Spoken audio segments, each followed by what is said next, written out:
Very good evening to all of you guys. Now we will going to start the next day topic after 18th of September. Because of exam of SBI clerical, we have didn't discuss the topic related to the newspaper. But be serious. Sunday is not for the work. Sunday is not for the students, those who are preparing for exams. So work hard. Okay. यानी मेरे sir कहा करते थे, मैं एक line में बोलूं topic start करने के पहले, एक मुहावरा और ख्वाहिश एक लाइन टाइप में, कि नींद आए तभी सोना है, खाना खाना है, पढ़ना है, इन दोनों काम करने के बाद जब नींद आए तभी सोना है, तभी कोई सक्सेस करेगा। और वो पीओ बनने का फॉर्मूला मुझे बताते थे गाइस, सब लोग सुनिएगा। Pen into mind is equal to PO. It means what? Less pen means rough work less, into mind means table square cube formula, mind चलाओ। ओके, तो pen less mind up is equal to bank PO. जो जितना कम pen चलाएगा और जितना mind ज्यादा चलाएगा वो क्या बनेगा? सब लोग बोलो, पीओ। लेकिन वो जो पेन भी चलाएगा माइंड भी चलाएगा ना, वो क्या बनता है? क्लर्क बनता है। तो क्लर्क नहीं बनना है, पीओ बनना है। पीओ की तैयारी करनी है। Okay, start. Very good evening all of you. So today my topic is about how the DeepSeek R1 AI model was taught to teach itself to reason. So the context speaks itself. It is about the AI model and also how this DeepSeek is means how it was learned to taught and teach it by its own. So for many decades, one of the greatest challenges in artificial intelligence has been teaching the machines to learn itself. But here the reasoning ability means it is going beyond the memorizing the facts or to adjust the strategies until the answer is coming, and also to complete all the sentences. So this work goes beyond the reasoning ability. And when it comes to human use, means human brain, human use reasoning for solving the problems, for the computer operations, for all these things. So for this they have mentioned one model, that is LLM, means large language models. So large language models like two things, that are DeepSeek V3 and also GPT-4. So these two are one of the means both types of LLMs. So that systems have surprised all the scientists in reasoning large scale. And another method is also there along with these two, that is that is related to the chain thought process. So the way the process is nudged by step process, and these will improve and these will increase the performance of AI and also the reasoning ability. So this step by step process to boost the performance of this AI and all. So both the approaches have the different advantages and limits. So when coming to limits, the training models usually depend on human mostly, means human made things mostly. Like if we if we think about humans, people show the AI how to solve the problem, and the AI will learn the problem and AI will learn the method of its own. But it is very slow, means this process is very slow, and it is also very costly. It is very expensive method also. So in order to that, all the scientists have discovered one of the reinforcement learning method. So the team is also aiming to make the model smarter at all the maths and reasoning, coding, etc. Please conclude. So the DeepSeek, so I am concluding now. Like DeepSeek researchers began with V3 base for all the tuning, for all the fine tuning. So where it is defined only for the efficiency. So when it comes to human brain and also the AI, by own itself, means when they are comparing with their own limits and packages, they don't design for the efficiency. But this here, DeepSeek researchers have begun for its own efficiency. So the time will decide how it is going to work unless the DeepSeek R1 figures it out the first. Thank you. Good, very good. Next. So hi everyone. तो मेरा topic है sustainable गोल का, जो कि third है, health coverage वाला जो होता है। तो सस्टेनेबल जो डेवलपमेंट गोल है उनको 2015 में यूनाइटेड नेशंस के द्वारा बनाया गया था, और ये 17 क्रूशियल होते हैं, जैसे कि पॉवर्टी और हेल्थ कवरेज को लेके, एजुकेशन, इन सब को लेके। इसमें से जो आज वाला आर्टिकल है वो फोकस्ड है जो होता है कि हेल्थ पे, हेल्थ जो मेंटल हेल्थ वगैरह इन सब पे फोकस्ड है, जो कि सस्टेनेबल गोल थर्ड आता है। तो जो 2024 की रैंकिंग्स आई है, उसमें इंडिया की जो रैंक आई है 99 आई है आउट ऑफ 167 कंट्रीज, और जो कि इम्प्रूव हुई है। लास्ट ईयर ये 107 थी 24 में, इस बार ये 99 हो गई है, तो ये इम्प्रूव हुई है। लेकिन जो आर्टिकल है ये फोकस्ड है कि इम्प्रूव तो हुई है, लेकिन जो हेल्दी लाइफ वाला SDG 3 है उस पर कम फोकस किया जा रहा है। अभी भी बहुत सारी चीजें हैं जो बाकी है जिसमें हमें इम्प्रूवमेंट करने की जरूरत है। जैसे कि इसमें बहुत सारा डेटा दिया हुआ है मैटरनल मोर्टेलिटी का, बच्चों का, कि उनमें पहले कितनी डेथ पर 1 लाख में, पर 1000 में कितनी लाख होती थी। जो उनमें से एक भी टारगेट है, 4-5 टारगेट है जो हमें SDG को करना है, 2030 तक करना है इनको सबको अचीव। तो उसमें से कोई भी टारगेट अभी तक अचीव नहीं हो पाया है। किसी में कुछ परसेंट की कमी है, 10 या 15% की, 3 या 4% की, बहुत सारा डेटा उसमें दिया हुआ है। तो जो ये गैप है उसको क्लियर करने के लिए इसमें बताया गया है कि जो गवर्नमेंट है उनको करना चाहिए, उनको 3 प्रोज्ड स्ट्रेटेजी यूज करनी चाहिए कि यूनिवर्सल हेल्थ कवरेज होना चाहिए, कि सबको हेल्थ कवरेज मिले। जैसे कि गवर्नमेंट अभी एम्स भी ओपन कर रही है हर डिस्ट्रिक्ट में, और वो चाहती है कि हर डिस्ट्रिक्ट में एम्स ओपन हो। काफी बड़ा इन्होंने वो रखा हुआ है टारगेट, लेकिन ये अचीवेबल है। दूसरा है कि डिजिटल हेल्थ इंटीग्रेशन होना चाहिए, कि आजकल सभी किसी के हॉस्पिटल में जाते हैं, पूछते हैं कि आभा आईडी है आपकी। आभा आईडी से ये होता है कि हर एक पर्सन का जो रिकॉर्ड होता है किसी भी हॉस्पिटल का, शुरू से लेके आखिरी तक, उसका सारा रिकॉर्ड आ जाता है उसमें, कि उन्होंने उनको क्या बीमारी थी उनको पहले। क्योंकि समटाइम्स ऐसा होता है कि पेशेंट बताते हैं डॉक्टर्स को कि आपको क्या प्रॉब्लम थी, तो उनको प्रॉब्लम होती है। तो वो चीज भी है कि डिजिटल हेल्थ इंटीग्रेशन होना चाहिए और क्लियरली और जल्दी एक्सेप्ट हो जाए, उसके लिए भी हेल्पफुल है।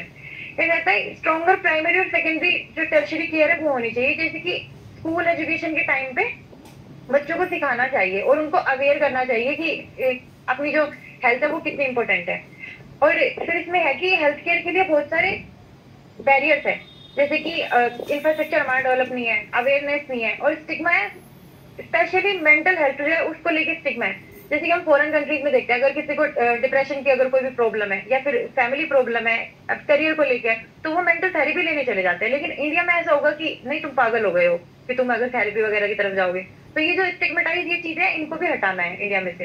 टेक्नोलॉजी है कि टेक्नोलॉजी का यूज करना है ताकि रिकॉर्ड्स को हम कर सके। वो तो मैंने अभी बताया कि आप आईडी वगैरह इस टाइप का है, और इसमें एक मिशन भी चला रखा है गवर्नमेंट ने, Ayushman Bharat digital health mission, but वो इतना ज्यादा अभी प्रिवलेंट नहीं है।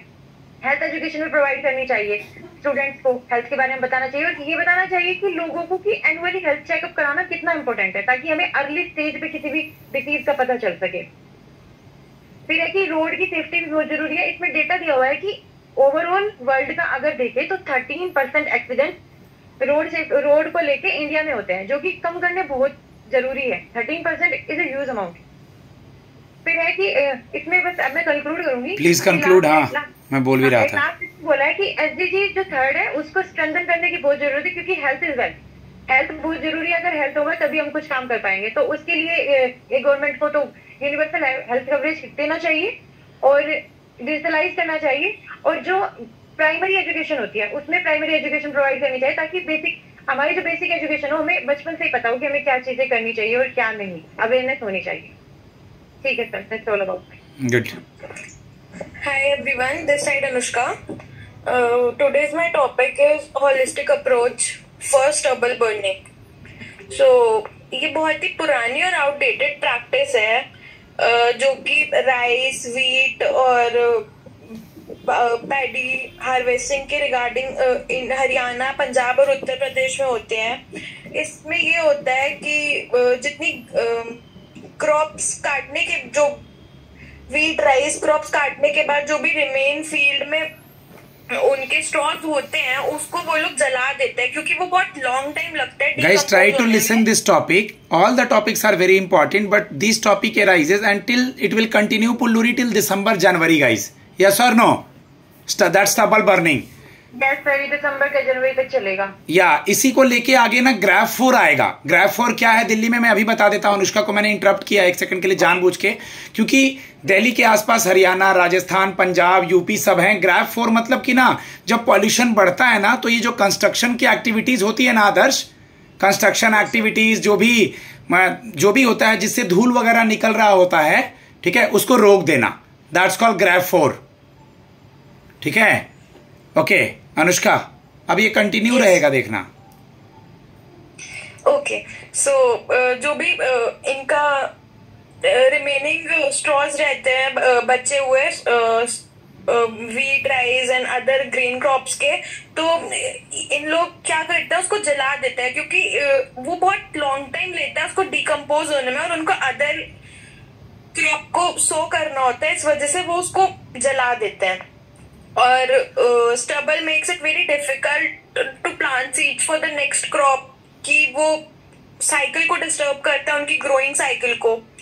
सो और मोर ओवर मतलब it is not edible for humans and is a poor source for animals also. ये अगर एनिमल भी खाएंगे तो उनको नुकसान करेगा, क्योंकि इसमें बहुत सारे केमिकल्स एंड ऑल यूज होते हैं. सो इसीलिए जितने भी फार्मर्स होते हैं वो उसको जला देते हैं.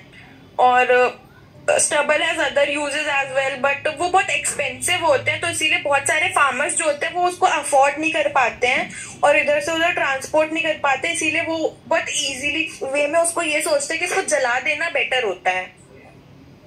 और ठीक है, कंक्लूड करो. और स्टबल बर्निंग बहुत does have some benefits for farmer also, that क्योंकि वो पेस्ट, रोडेंट और जो भी चीजें होती है फील्ड में वो क्लियर करने के लिए भी फार्मर्स के लिए बहुत इजीली होते हैं, क्योंकि वो उसको जला देते हैं. तो जितनी भी वीड्स होती हैं, पेस्ट होते हैं या रोडेंट होते हैं उस फील्ड में, वो सब भी उसमें जल जाते हैं. और ये बहुत क्विक एक्शन होता है फार्मर्स के लिए कि अपनी फील्ड को खाली करने के लिए नेक्स्ट क्रॉप के लिए.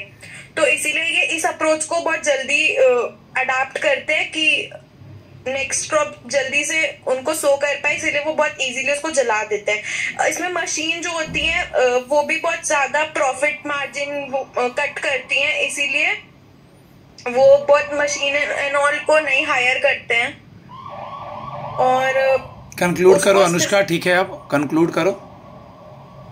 सो बेसिकली यही है कि इससे बहुत पॉपुलेशन होता है, एयर पॉपुलेशन होता है और बहुत सारी और भी दिक्कतें होती है. पॉपुलेशन नहीं, पॉल्यूशन.